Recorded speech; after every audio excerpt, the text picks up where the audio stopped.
नमस्कार दोस्तों, नरेंद्र मोदी रैलियों में भाषण देते रह जाते हैं और जनता उठकर जाने लग जाती है। दूसरी तरफ अखिलेश यादव और राहुल गांधी के हेलीकॉप्टर जाने तक लोग रैली में रुके रहे।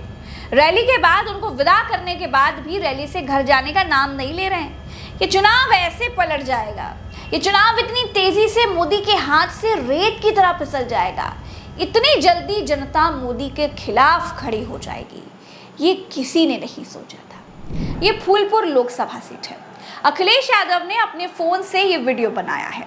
अब तक की रैलियों में किसी नेता के लिए लोग इस तरह से 45 डिग्री तापमान में धूल में खड़े कभी दिखाई नहीं दिए।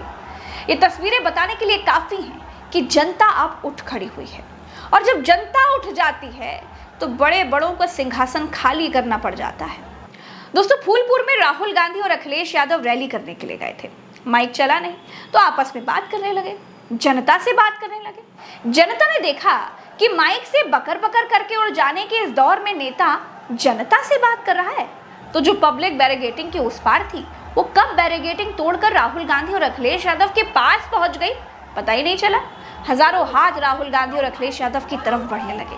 5वें चरण के चुनाव के बीच ये तस्वीरें बिल्कुल साफ बताती हैं कि लोकतंत्र में जनता से बड़ा कुछ भी नहीं होता। जब जनता ठान लेती है तो फिर सारे अंदाजे धरे के धरे रह जाते हैं। बड़े से बड़े नकली चाणक्यों को पैजामा उठाकर भागना पड़ जाता है। अहंकार और एरोगेंसी की भारतीय लोकतंत्र में कोई जगह नहीं है। हाँ, धर्म भारत के लोगों के लिए प्रथम है, लेकिन धर्म के नाम पर भड़काने वालों के सिर पर भारत कभी ताज नहीं रहने देता। दोस्तों, रामधारी सिंह दिनकर की एक कविता का हिस्सा सुनाती हूँ। सदियों की ठंडी बुझी राख सुबुगा उठी, मिट्टी सोने का ताज पहन इठला उठी। दो राह यानी रास्ता, समय के रथ का घर घर नाद सुनो, सिंहासन खाली करो कि जनता आती है। ये जो भीड़ फूलपुर में दिख रही है, जिसने पूरे मंच को चारों ओर से घेर रखा है, ये जहाँ खड़ी है उस जगह इनके सिर पर धूप से बचाने के लिए कोई तिरपाल, कोई टेंट नहीं है, कोई कूलर, कोई एसी, कोई पंखा नहीं है, लेकिन फिर भी जोश ऐसा है जो बता रहा है कि प्रयागराज और फूलपुर का मूड क्या है।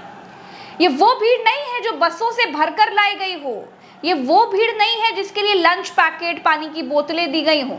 इनकी आंखों में रोजगार का सपना है, नौकरी का सपना है, जो चाहते हैं कि अग्निवीर खत्म हो, जो चाहते हैं कि पेपर लीक बंद हो। इन्हीं उम्मीदों को लेकर ये अखिलेश यादव और राहुल गांधी की रैली में आए हैं, क्योंकि ये दोनों नेता धर्म की बात नहीं कर रहे हैं, कर्म की बात कर रहे हैं, यानी नौकरी रोजगार की बात कर रहे हैं।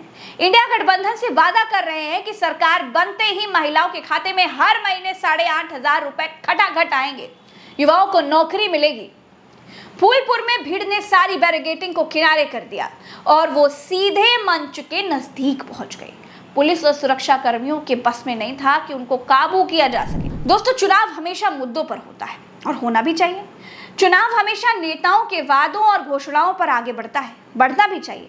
लेकिन 2024 का चुनाव भारतीय लोकतंत्र के इतिहास में एक अलग तरह का चुनाव है, जहां जनता भले ही वोट किसे दे रही है इस सवाल पर गोल मटोल जवाब दे या फिर सही सही बात ना बताए, लेकिन वो अपना फैसला वोटिंग के दिन तो दे रही है। फूलपुर और प्रयागराज में उमड़ी भीड़ ये भी बता रही है कि इन दोनों सीटों पर जनता का मूड बीजेपी के खिलाफ है। दोस्तों, अखिलेश यादव और राहुल गांधी जिस रणनीति से चल रहे हैं वो भी बीजेपी के माथे पर पसीना ला रही है, और बीजेपी के आला कमान को समझ नहीं आ रहा है कि आखिर अब 6ठे और 7वें चरण में कौन सी रणनीति लगाई जाए, क्योंकि पूर्वांचल में ठाकुर बाहुल्य कई सीटें बीजेपी की परेशानी की वजह बनी हुई हैं। राहुल गांधी और अखिलेश यादव का नया अंदाज भी रैलियों में देखने को मिल रहा है। राहुल गांधी और अखिलेश यादव ने भाषण देने के बजाय मंच पर खुद ही इंटरैक्शन करना शुरू कर दिया है। राहुल सवाल पूछते जा रहे थे, अखिलेश यादव जवाब दे रहे थे। आपका इस क्षेत्र से और इस शहर से आज का लगाव नहीं है, न जाने कितने सालों पुराना लगाव है। जो इमोशनल कनेक्ट आपका इस शहर और शहर से है वो शायद और किसी राजनीतिक परिवार का नहीं होगा।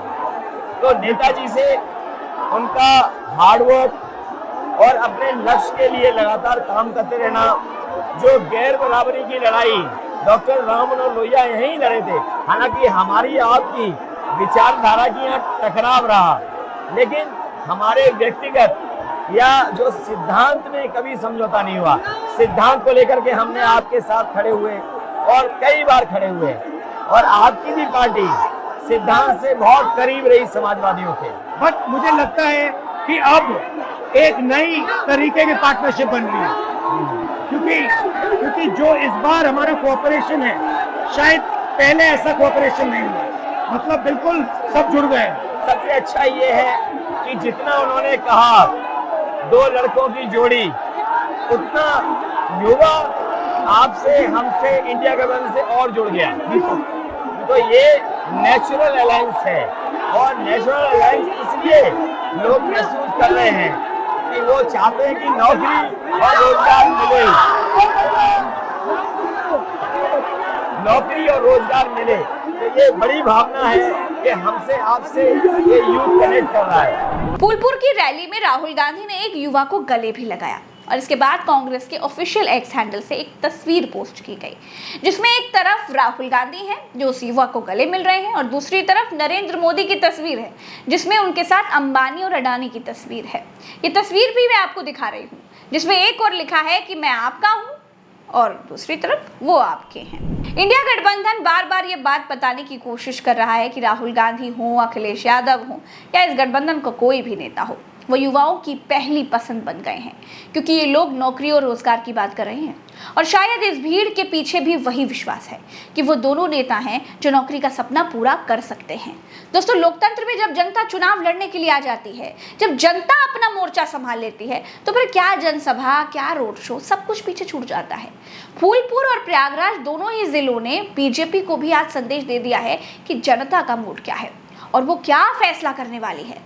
दोस्तों, फिलहाल तो इस वीडियो में इतना ही। भारत में चल रहे चुनावों में रोज नए बदलाव हो रहे हैं, चुनाव पल पल बदल रहा है। चैनल को सब्सक्राइब करिएगा, हमारी नजर हर अपडेट पर है। राम राम, दुआ सलाम, जय हिंद।